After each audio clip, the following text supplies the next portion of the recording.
It's you. 1 second. Now activating chat mode. You made me jump there. I thought they'd finally caught me. Well, my heart rate did. Jumped up a little, I mean. Objectively speaking, the trouble was entirely of my own making. Half an hour ago, I was at Hotel de Boer for a drinks reception. It was to celebrate the successful opening of a show, but it was draining my energy. So, I waited for the right moment, then snuck away so I could switch to standby mode. Probably because I'm playing the lead role in the show? Is that so surprising?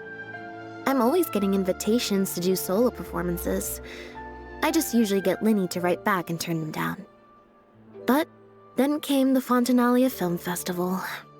We took all the kids from the House of the Hearth out to see a film, and after it finished, they all started clamoring for me to try out acting for some reason. Even Lyney was chanting along with them. Anyway, it just so happened that a director called Mary had sent me an invitation right around then. I'll spare you the details, but basically, I ended up accepting it. Yep, you nailed it. I'm playing the role of a puppet.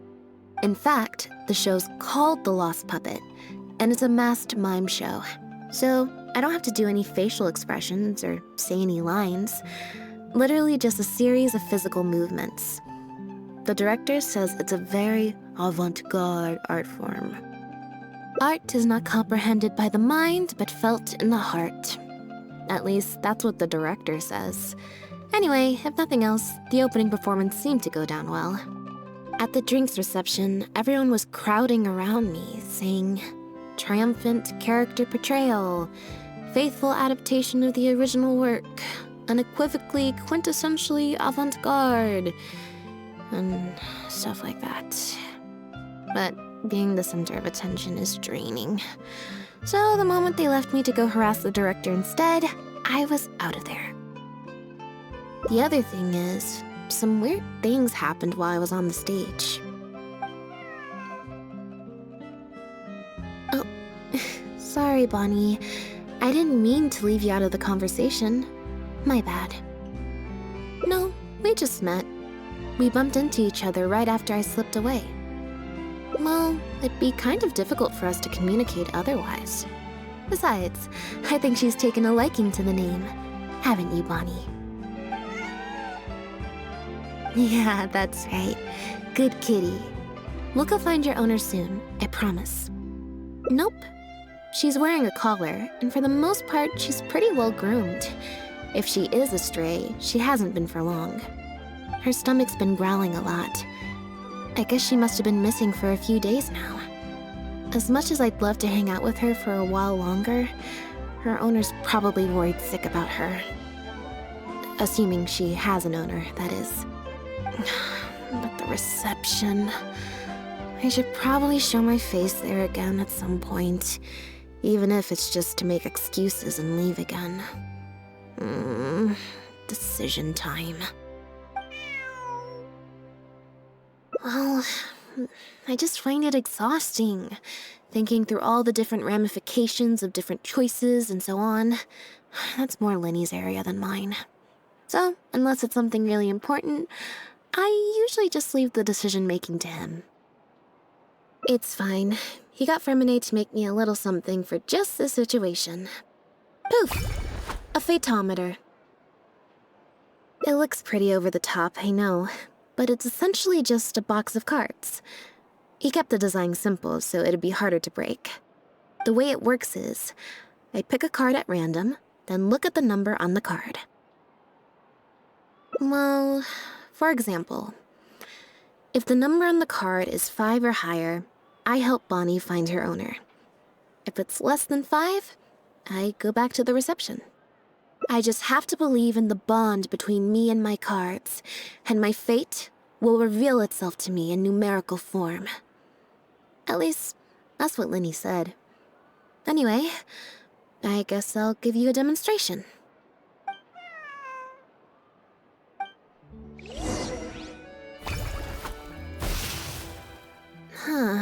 I didn't like that. Was I using it wrong? Maybe if I just...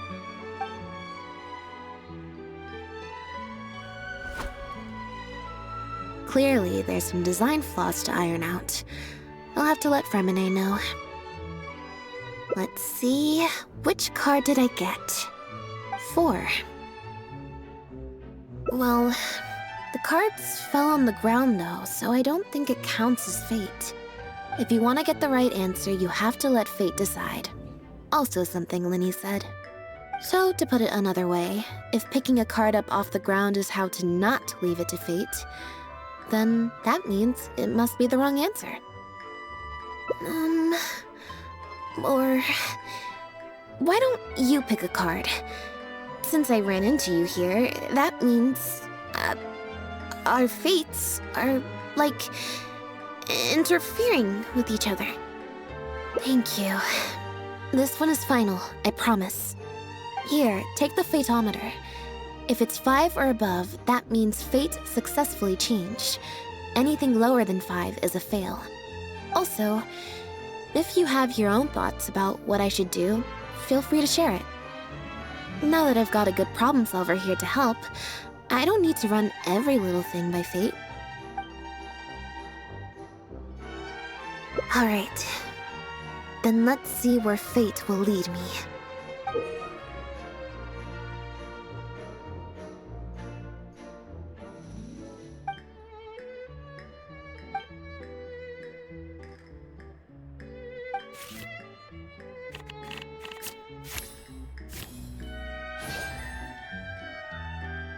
So, we're looking for Bonnie's owner? There's 20 cards in total, numbered 1 to 20. So there's only a 1 in 5 chance of drawing less than a 5. I should also mention, this time the cutoff was 5, but I just set that to wherever I feel like. To put it in perspective, I said I'd only do the show if I drew a 1. Fate can be pretty sneaky sometimes.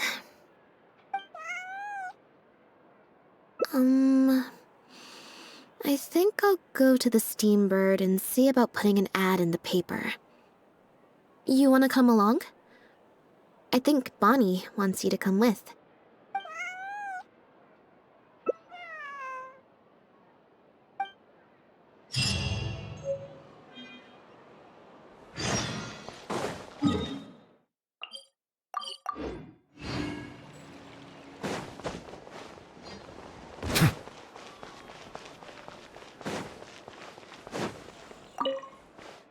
Every stupendous day starts with a Steambird. Oh, hi Lynette. Hi Traveler. What can I help you with? I don't think so. Have you picked up a stray? Yep. If there's no commission to follow up on, could we post a notice about the missing cat instead? Why, of course. What a kind thing to do. Just fill out the form.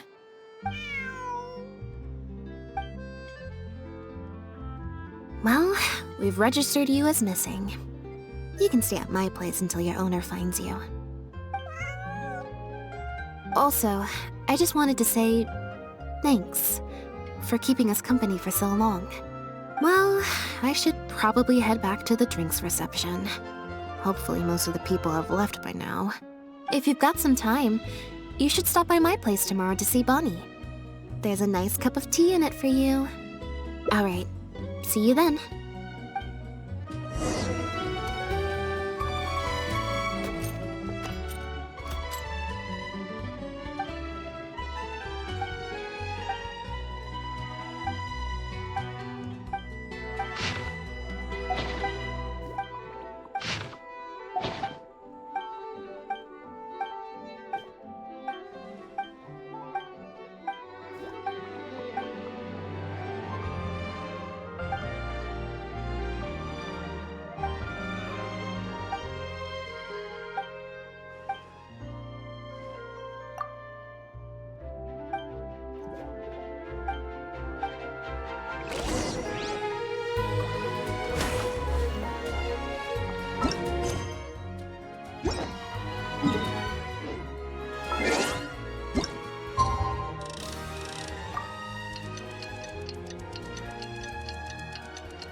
I believe this cat belongs to me.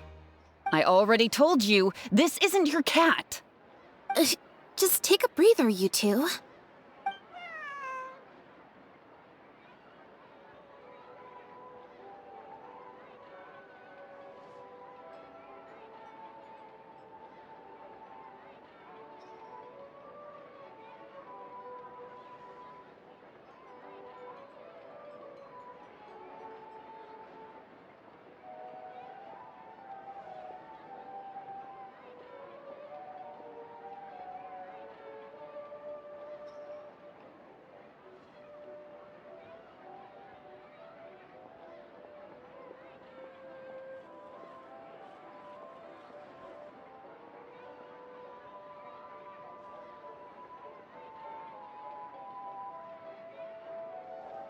Oh, you're here. As you can probably see, you'll have to take a rain check on that tea I promised you. At least for now. This is my friend's cat. He's preoccupied with some important business, so I came to retrieve her in his stead.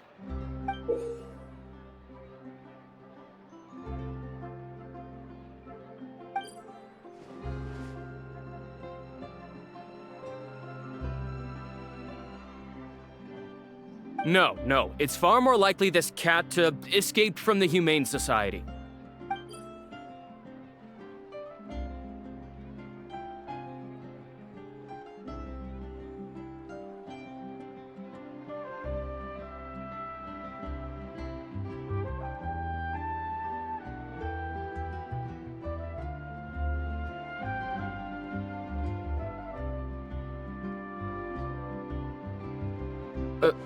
Bonnie?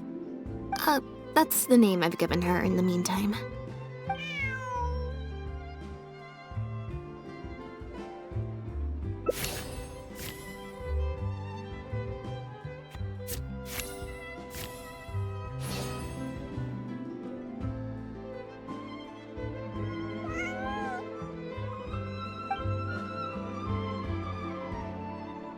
Well, this complicates things.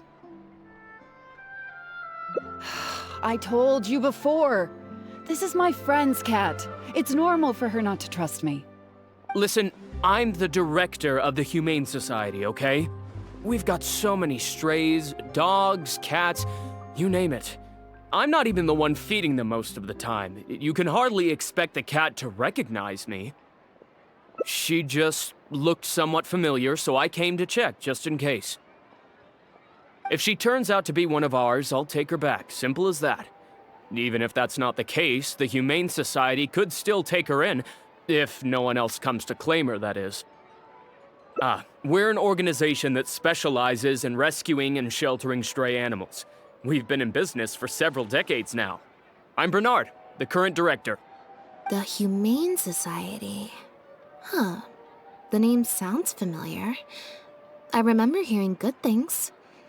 You're the one in the Quartier Lyonnais? Yes, that's the one.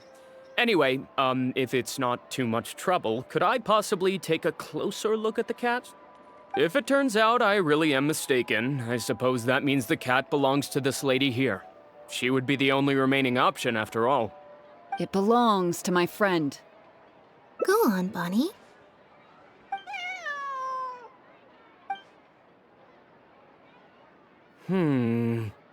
Oh, nope. Looks like I was mistaken. They do look similar, but there's an ever so slight difference in this one's fur color. Deepest apologies, friends.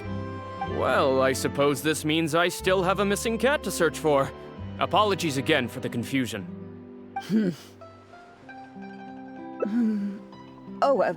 Yes, exactly. Wait a second. You lied earlier, didn't you? Lied? I'm afraid I don't know what you mean. A liar always has a tell. The look in their eyes, their breathing pattern, the way they hold themselves. The things that can give you away are often more numerous than you would think. What are you talking about? The way I see it, you're conflating baseless conjecture with fact. Normally, when someone is called out, their breathing speeds up as they begin to panic. But your breathing pattern hasn't changed one bit. In fact, it's been strangely calm and measured this entire time. It stands to reason, then, that your agitated behavior earlier was all an act. If you're a bad guy, I'm sure you'll take off running the first chance you get. If you're a good guy, the most likely explanation is that you're a member of the Guards, or some similar organization. And you're basing this off of? Intuition. Nothing more. Intuition.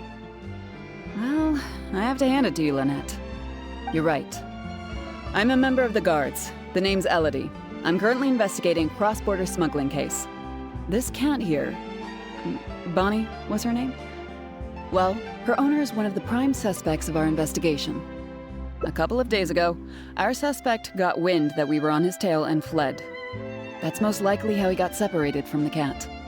I just so happened to stumble upon your notice in the Steambird, so I decided to see if he'd come back for her. But it looks like I overestimated him. The impact of this case has been huge. The Marechaussee Phantom, the Guards, and the Special Patrol have all launched investigations. If there was even the slightest chance that he would show himself, I had to follow up on the lead. A new kind of illegal drug, imitation synth. We confiscated all the synth on the market, but addiction isn't something that goes away overnight. Even without substances on the market, people are still looking for a way to get their next fix. And criminals are all too eager to capitalize on that addiction. That was the impetus for imitation synth. Needless to say, a small-scale market opened up very quickly. After the original synth debacle, we put several measures into place to prevent similar incidents from occurring. The perpetrators got smart, though, and shifted their sales overseas before those measures could kick in. That's when the imitation synth smuggling began. We only recently got word of the presence of imitation synth overseas. We managed to track down evidence of some early transactions. What we were able to find out, however, hasn't proven that useful given the amount of time that has passed. The Marechaussee Phantom launched an investigation to track down every person in Fontaine capable of producing a drug like that. That's how we learned about Bonnie's owner. He's a researcher at the Fontaine Research Institute. His name is Pierre. Pierre Lefebvre, to be exact. Lefebvre.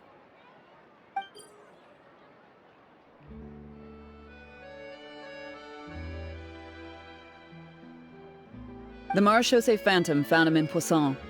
In addition to the cat, he also had a pendant with him. At first, there wasn't much cause for suspicion. A search of his house didn't reveal much to go off of either. The Marechaussee Phantom very nearly left it at that. It was only later that we realized the coat of arms on his pendant belonged to none other than the Lefebvre family, one of the most infamous aristocratic families in Fontaine. Obviously, this discovery prompted a further investigation into Pierre. At that point, however, we discovered that he'd already fled. Now the Guards and the Special Patrol are all searching for him. That's not possible, actually. The Lefebvre family has been gone for a long time. Exactly. Many years ago, several important members of the family, including the Patriarch, were murdered by an assassin of unknown origin. From that point on, the family's power and influence took quite the hit. The family is engaged in all manner of crimes. As you can imagine, there's no shortage of people waiting in the wings to take their revenge. And with the family severely weakened, they were able to do just that. Most of the remaining family members succumbed to sickness or hunger. The ones that survived are currently living out their days under a new identity. Pierre is one of those very survivors.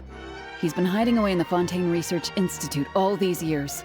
His true identity unbeknownst to all. Until now, that is.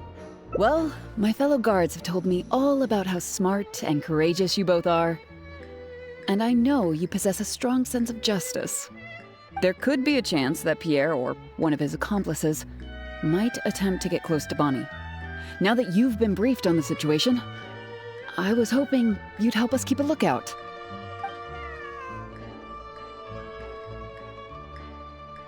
If I take Bonnie back to the Guards with me, there's no way Pierre will try and come for her. Not even the most daring of criminals would attempt something like that.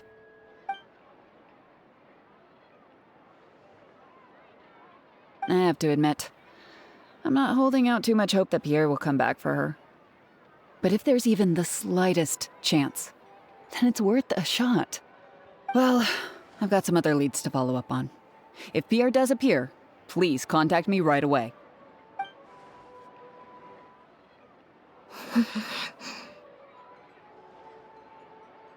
It's nothing. I'm fine.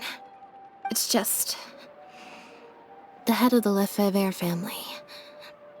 He was the eminent person who kidnapped me all those years ago. It was at a dinner party. Someone tricked me into boarding the Lefebvre family carriage. Whoever it was, they took me back to their home. But before anything worse could happen, Father intervened. Yep. Father was the one who orchestrated the fall of the Lefebvre family. That's what led Lyney and I to join the House of the Hearth. After all these years. I never thought I'd hear the Lefebvre name again. Don't worry about me. I wasn't feeling sorry for myself. I was just thinking about Lyney. He's been acting strange recently. He avoids me for days on end, consumes himself with some secret investigation, and then out of the blue pushes me to do that acting job. Thinking about it now, it's almost like the one I drew from that deck of cards was part of his plan all along. He must have asked Fremine to help him out. In any case, I know he's hiding something from me. He's really pulled out all the stops this time. It's very possible. I'm sure he tried to send me away because he was afraid it would bring up some painful memories for me. It wasn't necessary, though. Even after all these years, he's still as overprotective as ever. You'll have to help me teach him a lesson if we run into him along the way. Yep. I want to head to the Fontaine Research Institute to learn more information about Pierre. Just let me activate search mode and then we'll head out. Who knows? Maybe we'll run into Lyney along the way. A little bit of both, perhaps. For the most part, though, I just have the sense that something's not right. Something isn't adding up about Pierre's story. I'm just not sure what. Okay, I'll write a letter explaining everything to the crew. Once that's done, we can head out.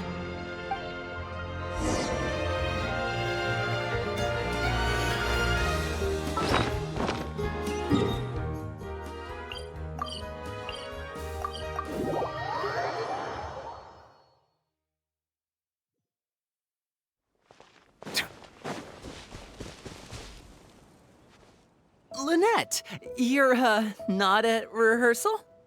You can drop the act, brother. In fact, I don't think either of us will have a need for acting anytime soon. You should know better than to try and keep something from me. You've never been able to do that, even when we were kids. And that's why I tried to distract you with the masked mime show. But I guess you're just too good.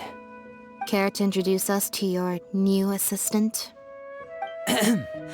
This is Officer Chevreuse, captain of the Special Security and Surveillance Patrol. You may have met her already. Nice to see you. I should clarify something. Mr. Lyney's here at my invitation, not the other way around. To borrow your expression, Miss Lynette, I suppose that would make him my assistant more than anything.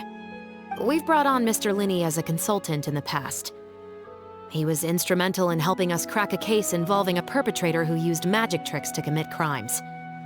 I was hoping he'd be able to provide some valuable insight this time around as well. So you've heard everything then? That's exactly why we're here. There's always been questions surrounding the fall of the Lefebvre family. Some people even believe the House of the Hearth was involved. Whoever was behind it all was extremely cautious.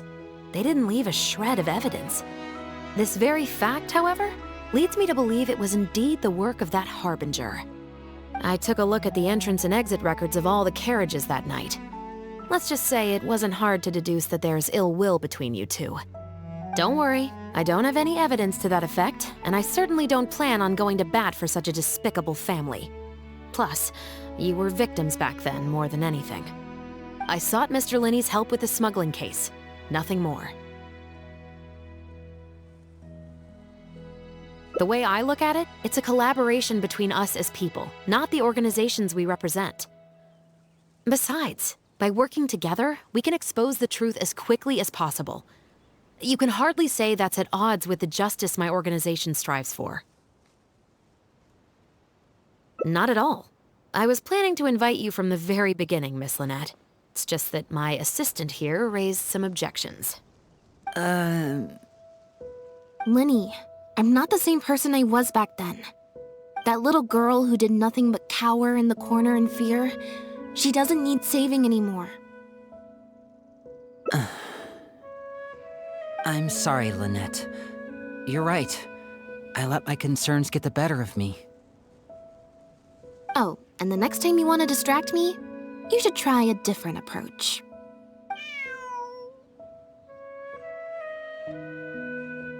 Who's this? You pick up a stray while I was gone? It's a bit complicated. I'll explain later. Anyway, her name's Bonnie. Well, if there are no objections, then I suppose the only thing left to say is... Lynette, Traveler, welcome to the team. It appears the Lefebvre family was very particular in their use of insignias and emblems. The family would use different emblems to mark differences in status, blood relation, and the like. In fact, the insignia that was discovered on the pendant was used to represent an illegitimate child. It's highly likely. That very status might have been what allowed him to emerge from the fall of his family relatively unscathed. It would also explain why he was able to assume a new identity as a researcher with relative ease. We discovered something interesting, though. After talking to some of his co-workers, it appears he pretty much works at the Institute in name only. He's practically been cast out. Apparently, Pierre was once addicted to synth.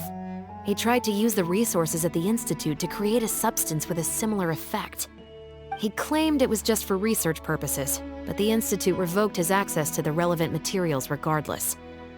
He was placed on disciplinary leave, pending a thorough investigation of his actions. But it seems the Institute ran into some trouble along the way.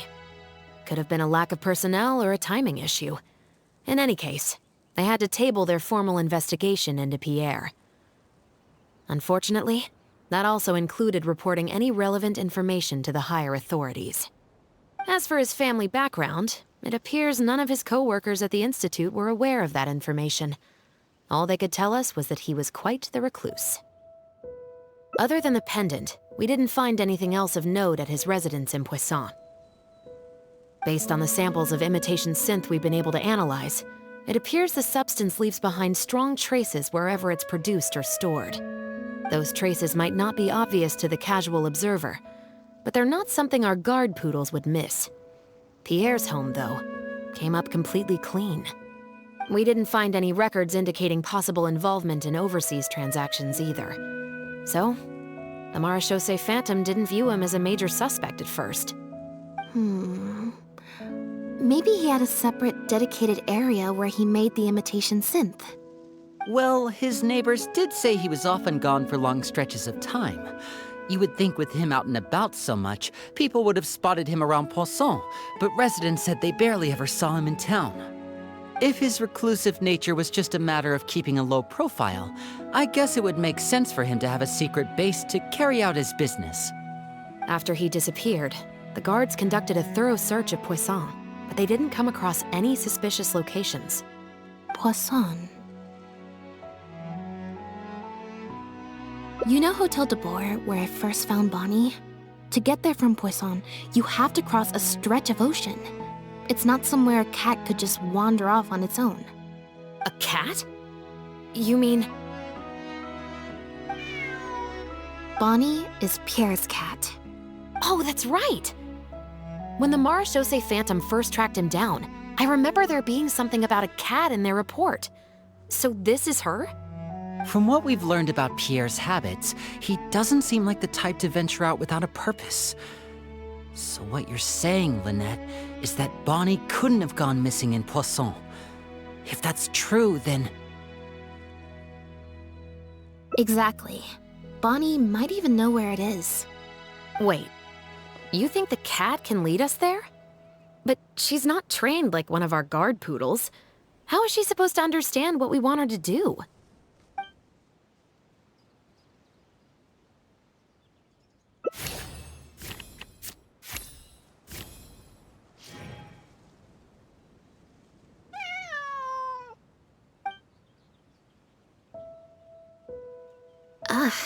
Guess she's a little skittish around strangers. Meow. Meow meow. Meow.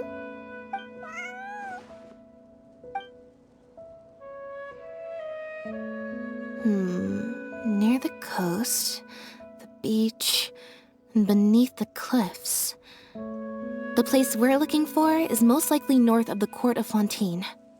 Well, I've certainly never taken a witness statement like this before. Well, if it works out, maybe it's something worth getting used to. Cats and humans are actually pretty alike. When it comes to communication, most of what we want to convey can be accomplished through body language alone. But humans tend to rely too much on speech to ever take advantage of that fact. Of course, body language has its limitations. You're not going to be able to get across anything too complicated. The important thing is that we now have a lead. Let's try and find a place that matches the clues Bonnie gave us.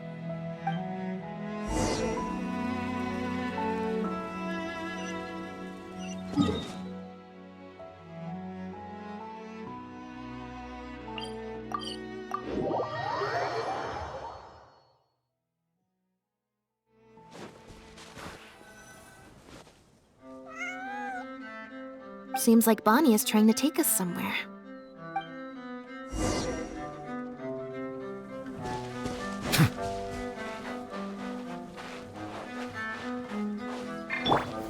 Stabilize!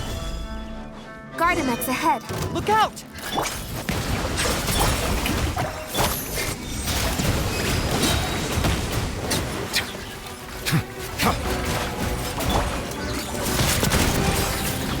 Fellow warfare! Gather! Settle down!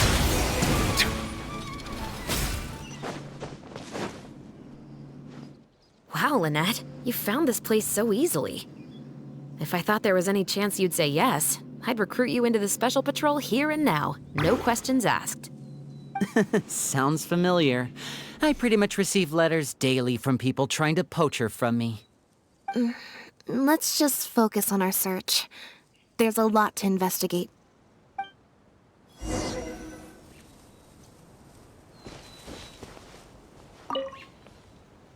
Aha! Just as we thought. This is where the imitation synth was being made. Looks like he's got more than just imitation synths stashed around here.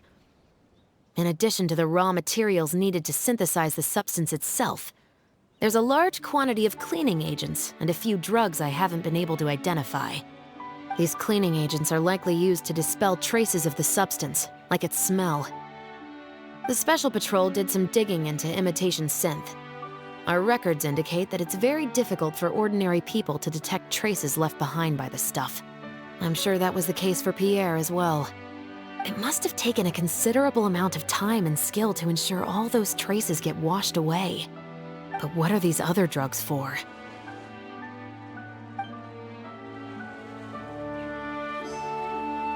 But what are these other drugs?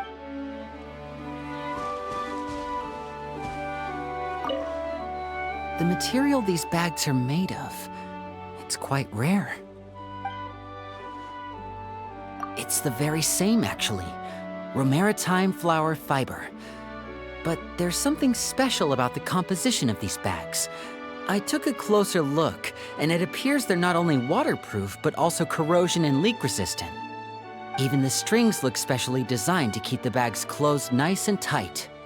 I came across some bags made of the same material just now, but they were much smaller and thinner. From the look of them, they seemed far less durable as well. Very similar, actually. Normally, it would be easy for a guard poodle to sniff out the imitation synth, but if it was sealed away in a bag like that, it might be possible to elude detection for some time. But what could these big bags be for then? If the goal is to keep the imitation synth hidden and sealed away, these bags seem a bit too conspicuous.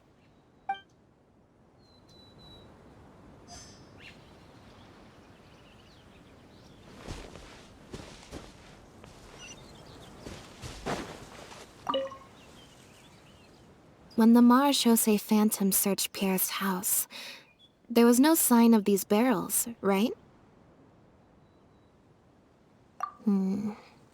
You're right. That doesn't seem like his way of doing things. How did he get them here, then?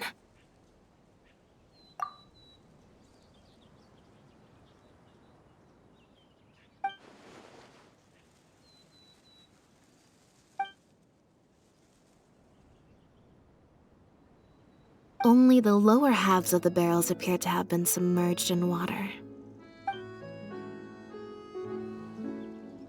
Based on the various ingredients we've found, this appears to be where Pierre was cooking up his imitation synth. It looks like he used a special cleaning agent to get rid of any residual traces of the substance on his person before he left. That's how he was able to get past the guard poodles. So then he transferred the imitation synth into small sealed bags and took it somewhere else for the drop-off. No. I don't believe our suspect is the kind of person who'd go around carrying incriminating evidence with him. That would potentially create too many eyewitnesses. The cleaning agent and the sealed bags might get past the guard poodles, but if a member of the public or even a guard on patrol happened to see him during the drop-off, a quick search would reveal everything. That's still a very risky operation. The barrels we found were wet around the base, but the top half was dry. As if they'd been standing upright in the water.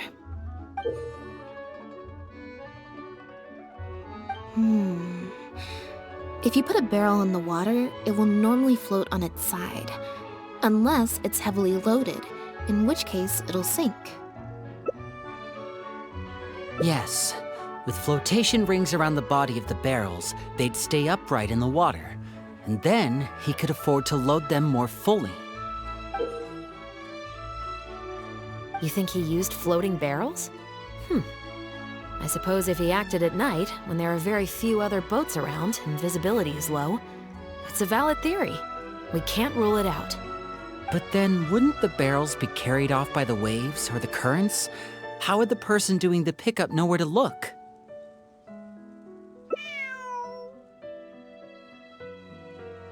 Traveler, can you come take a dip in the sea with me? I have a feeling that somewhere down there, we might find some rope. If a rope can be used to keep a pet from running away, then why not a barrel?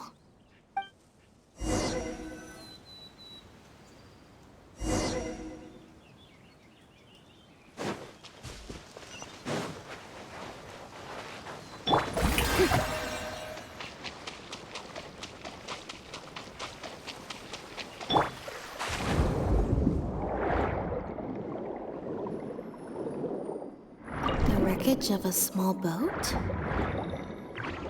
This isn't the place. This isn't the place.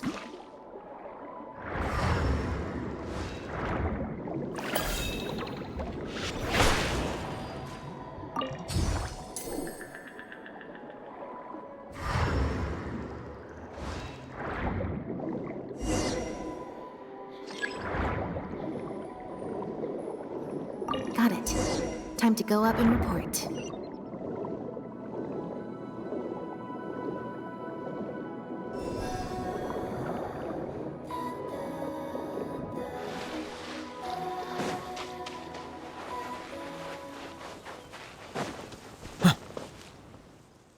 As expected, we found a few pieces of rope and some anchoring stones underwater. If you attach them to a floating barrel, it would look like this. With this anchoring system, it would be possible to use floating barrels for the drop-off. You would just need to drop them in the water at the agreed-upon location. We also came across the wreckage of a small boat. It must have been left out on the water and capsized due to the force of the wind and waves. Its small size, however, would have made it perfect for staying undetected. Let's talk this through. Based on the evidence we've collected, it seems like Pierre would row a small boat out to the agreed-upon transfer point, drop off the barrels, leave, and then row back and retrieve them after the transfer was complete. It could be that he was trying to avoid meeting up with his associate face to face. As one of the sole survivors of the Lefebvre family, maybe he was just used to that sort of elusive lifestyle. It seems like Pierre deliberately chose the floating barrel method so that the goods could be dropped off and picked up at separate times. That way, the two parties wouldn't have to meet each other. Well, if that's the case, they must not have a very close working relationship. Let's not jump to any conclusions just yet. Assumptions can be detrimental to solving a case. It's possible they were just trying to keep a low profile. Two boats sailing to the same location at once could be too conspicuous. The most important thing is that we can now confirm Pierre wasn't acting alone. The floating barrel drop-off system is proof enough of that. Let's say for now that he was only in charge of producing the imitation synth. That would mean there has to be at least one other person involved in the operation, likely in charge of transporting the goods across the border. Since we've determined that the goods were transported by boat, maybe we can track down some travel logs or something. We can certainly check the various ports for that information. It's possible, however, that Pierre's associate also used a small boat for the transport, and docked along the shore rather than at a large port. If that's the case, it's unlikely there would be any record left behind. Absolutely. Before Pierre disappeared, we made sure to investigate all sorts of outward-bound vessels. We also had port authorities keep a lookout for anything suspicious. Unfortunately, we were never able to find out how they managed to get the imitation synth across the border. You're right. Whatever vessel was used for the pickup, the person responsible for smuggling the substance out of Fontaine would have had to use a larger vessel for the actual transport. That's the only way they would be able to smuggle on a large enough scale to make a profit. They must have found a way to disguise the imitation synth to clear port inspections. Exactly. We can't let any opportunities slip through the cracks. Although, given the amount of ports that could be involved, we should probably split up. I'll run home and ask some of my brothers and sisters to try and dig up some information. I should also head back and update my platoon on our progress. I'll grab some reinforcements while I'm at it. Lynette, Traveler, why don't you head to Lumideus Harbor and see what you can find out? All right. Come on, Bonnie. You too.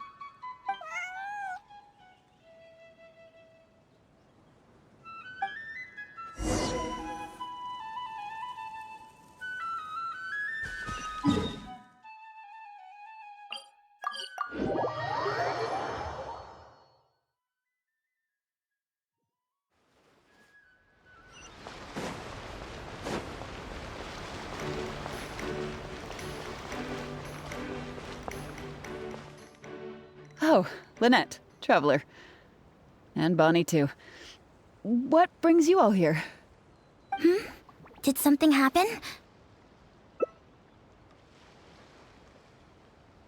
Oh. I see. Thank you for everything you're doing for the people of Fontaine. I'm in charge of guarding the port.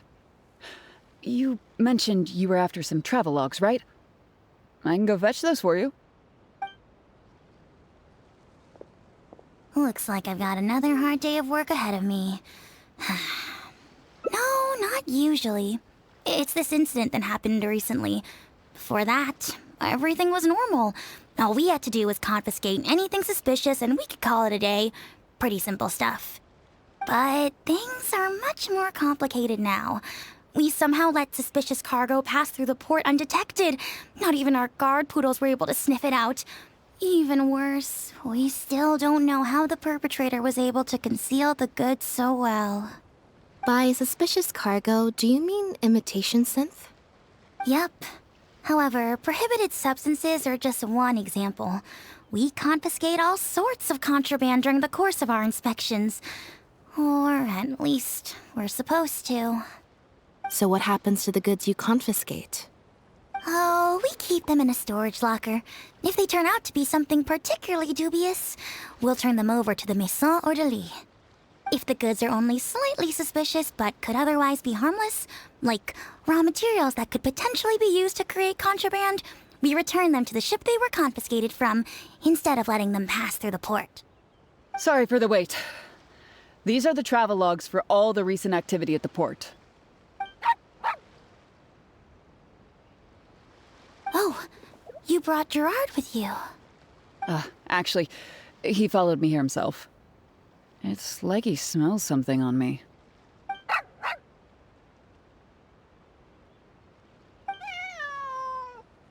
Huh. I wonder why Gerard is reacting to you two so strongly. Huh? We were so careful not to touch it, but we still ended up with traces on us. If it leaves a residue so easily, I just don't understand how the culprit was able to disguise the goods at all. Why don't you have a look at the travel logs first? All ships coming in and out of the port are recorded here, except for the ones the port authorities ride to and from work.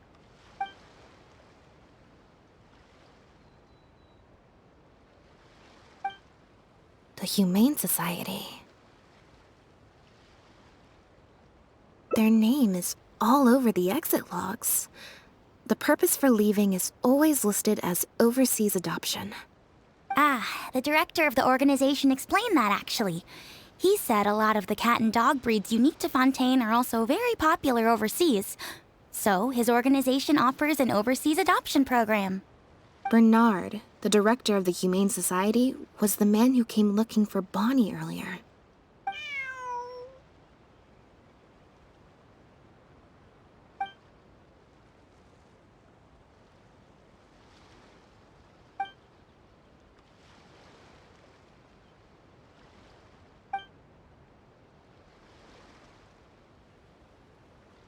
Have you figured it out too, Traveler?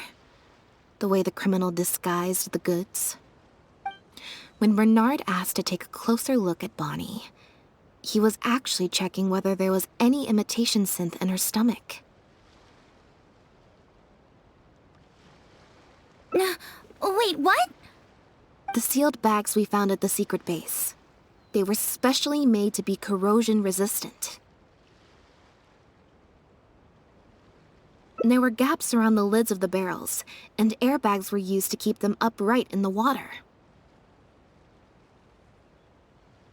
Those drugs Chevreuse found at the secret base, she most likely didn't recognize them because they're not used on human beings. It's an anesthetic used on pets. The perpetrator must have given it to the animals. Pierre must have made the animals swallow the sealed bags full of imitation synth at his secret base. Then, he stuffed them into floating barrels and left the rest to Bernard. The sealed bags combined with an animal's body odor would certainly be enough to mask the scent of imitation synth.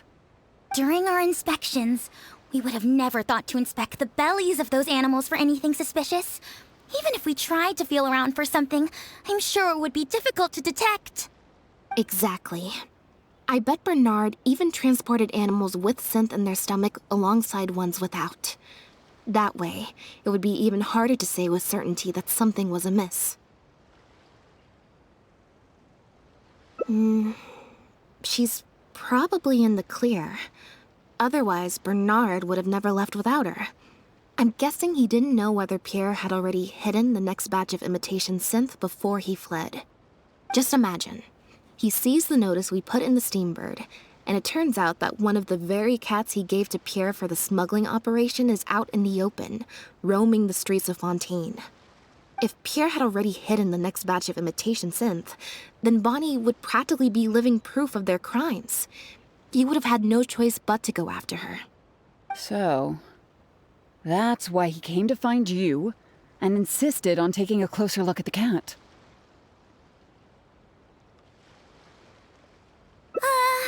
Wait a second, I'm a little lost here.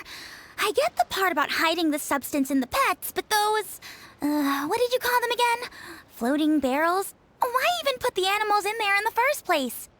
If you've got something as convenient as a floating barrel, why not just stuff it with the imitation synth directly? Why not wait to hide the stuff until after the exchange has been made? In order to make sure the animals could swallow the sealed bags, they made them extremely thin. Had they not done that, the animals would have likely bitten or chewed through them. That step would have required a lot of energy, as well as a certain amount of technical expertise.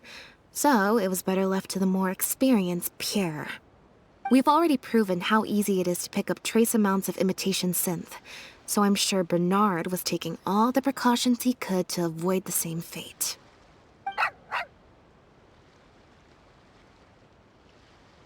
Okay. Then, let's head to the Humane Society right away and bring that guy to justice. I'll bring a Gardamek to speed up the process.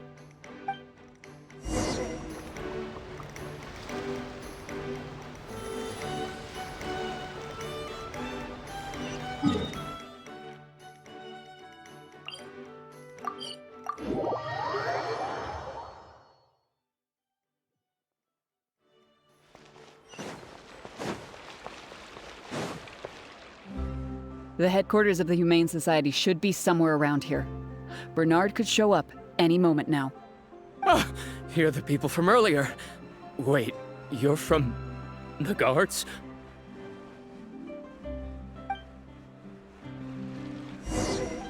After him! We can't let him get away!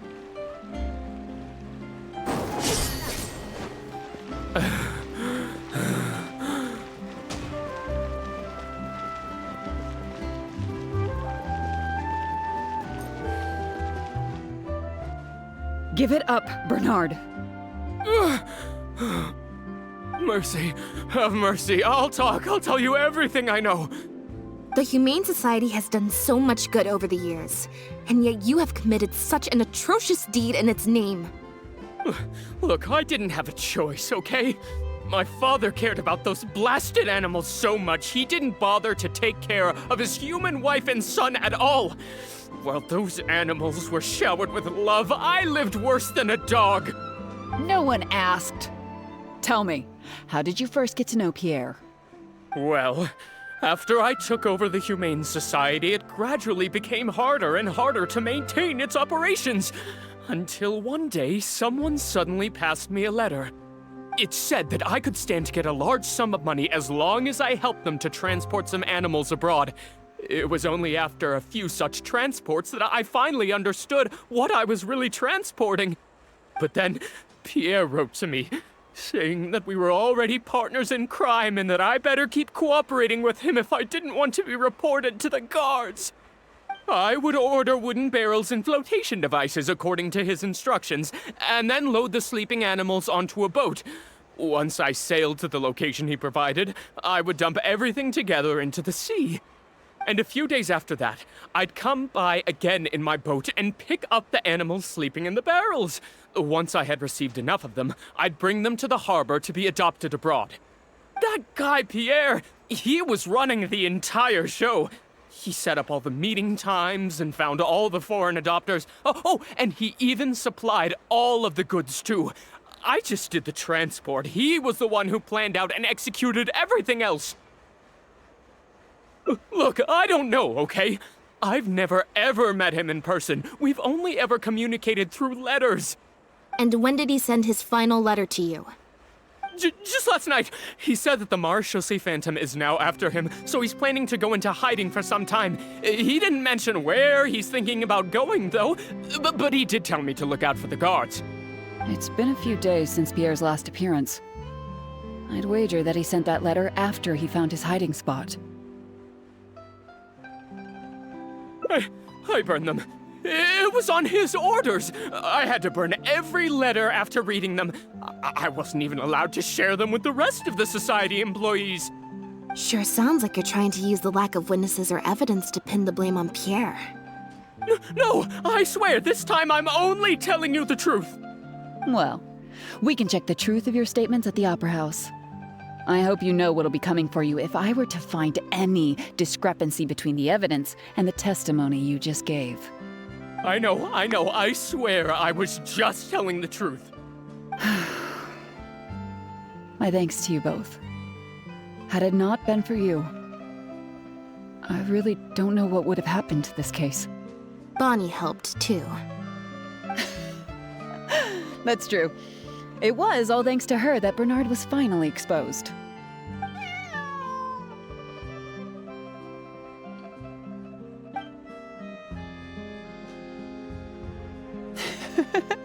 And it looks like she's grown quite fond of you two as well. Then I'll leave you be. Just let me know if you find any other new leads.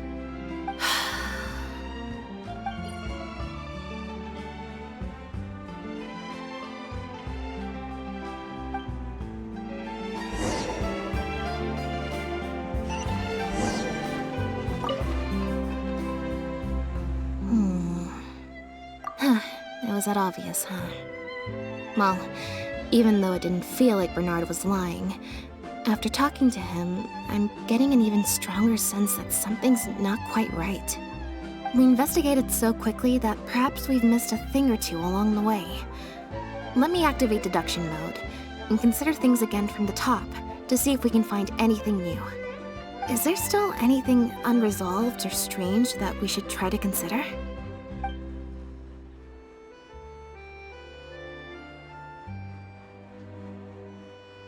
The Marechaussee Phantom found Bonnie and the Lefebvre pendant at Pierre's residence. That was the beginning point of our investigation.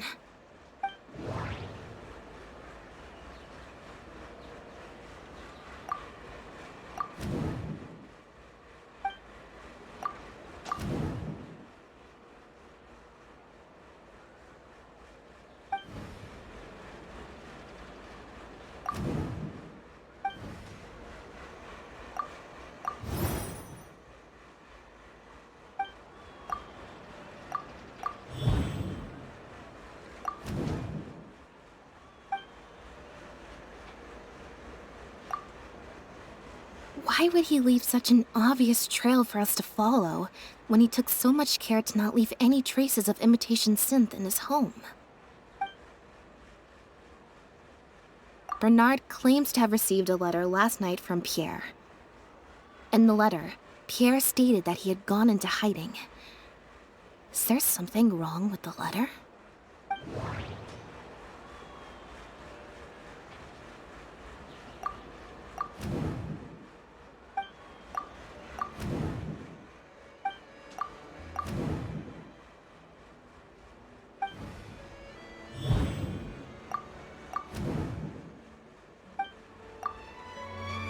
If Bonnie had imitation synth in her body, then she was a liability that had to be recovered at all costs.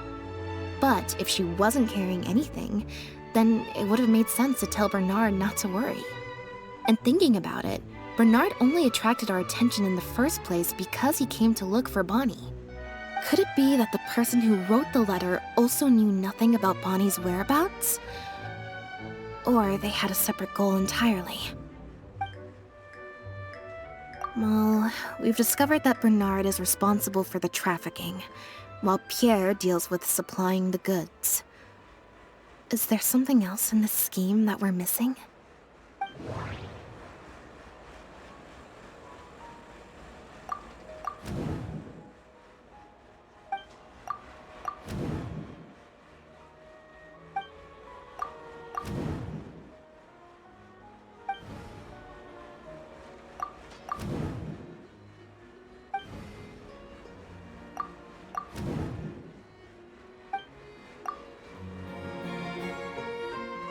There's no need to rush. Let's see if we...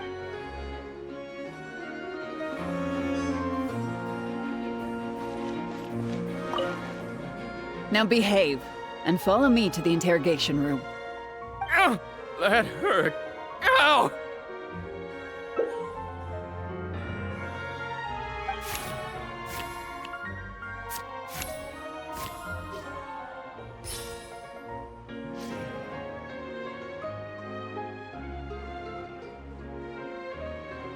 Is everything really over? I still feel like the relationship between Pierre and Bernard is not as simple as it appears. Also, I've had this strange sense that something's off the entire time we've been on the case. and it has only gotten worse. Ugh. No good. I've still got nothing, and I'm nearly out of energy. All right, I'll stop thinking about it for now. At the very least, we've made it so that no more animals will suffer like those poor animals did. And that's what I hope. Let's go to the Humane Society and see if there are any animals left that might still need our help before my energy for today completely runs out.